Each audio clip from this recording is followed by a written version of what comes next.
Minnie Dean was born in Scotland to railway worker John McCulloch and Elizabeth Swan on 2nd of September 1844. By the early 1860s, she had emigrated to New Zealand, where she told people she was the widow of an Australian doctor and daughter of a Presbyterian priest. Both were lies. When she arrived, she had a young daughter and was pregnant with her second. Records show her firstborn's birth records were signed in Minnie's maiden name, suggesting both children were illegitimate.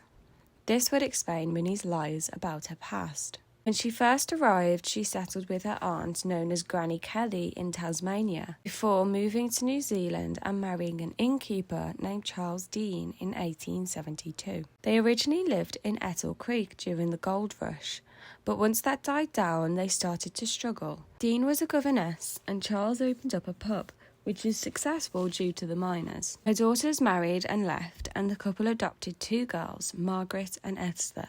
A railway line was built in 1870 that bypassed the pub, and eventually the bank foreclosed the mortgage. Granny Kenny lent them money for a farm named the Larches. Then, one of her daughters was found drowned in a well with her two daughters, believed to be a murder-suicide, but the final ruling was unexplained, probably to get a Christian burial. It was hard for Charles to find a job due to being bankrupt, so Minnie began a different form of childcare: baby farming.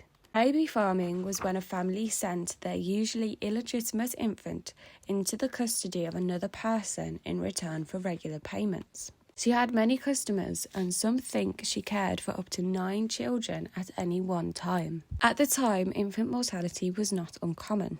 In 1889, a 6-month-old died, and 2 years later, a 6-week-old died of heart valve inflammation and lung congestion while under Minnie's care. It was determined these and other children cared for by Minnie were well cared for, but the premises were inadequate. However, Minnie was under police investigation at the time, and they found she was looking for more children and had unsuccessfully tried to take out life insurance on a few. In 1892, Minnie adopted a 3-week-old for £25. Police traced her to a boarding house feeding the baby curdled milk. They believe they saved this child's life. After this, they kept Minnie under surveillance, which is when she started using fake names in her search for more children. In 1895, Minnie was seen boarding a train with an infant and a hat box.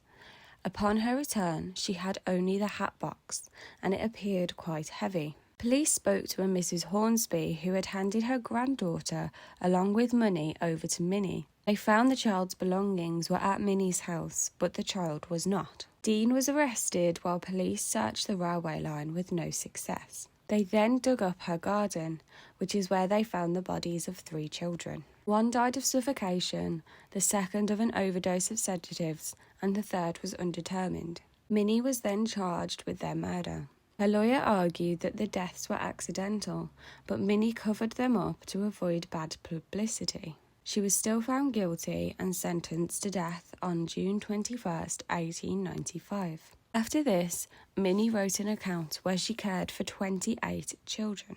She said 5 were in good health, 6 had died, and 1 was taken back by their parents. 2 were her adopted daughters, so this still left 14 children unaccounted for. She was hanged on the 12th of August 1895 and is the first and only woman to receive the death penalty in New Zealand.